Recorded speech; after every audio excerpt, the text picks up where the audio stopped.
রাত বাজে ১টা, প্রায় ঘুমিয়েই পড়েছি সবাই।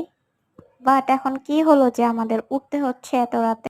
দেখো, ঘড়িতে বাজে রাত ১টা, আর আমার হাজব্যান্ড এখন আমার কাছে এমন একটা অদ্ভুত বায়না করে বসলো।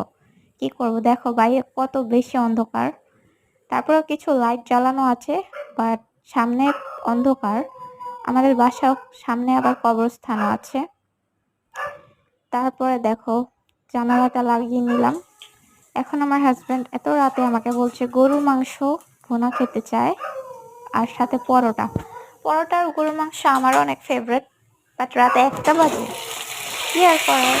তার বায়না রাখতে রাত ১টা বাজে স্টার্ট করলাম মাংস রান্না করা। ফার্স্টে আমি পেঁয়াজ বেরেস্তা করে নিলাম, তারপরে আমার কাছে মাংস ম্যারিনেট করা ছিল, সেটা দিয়ে দিলাম।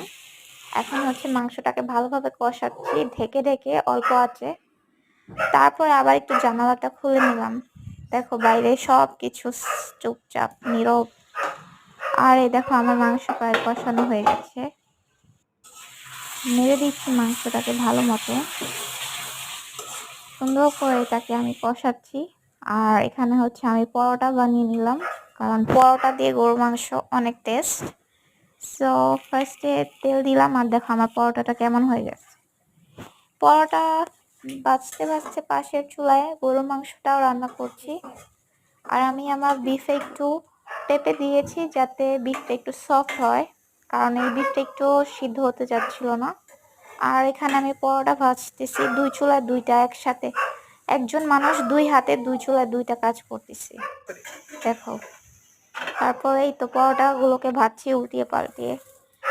তার মধ্যে পরোটা ভাজতে গিয়ে আমার গায়ে তেলের ছিটা পড়ে গেল আবার।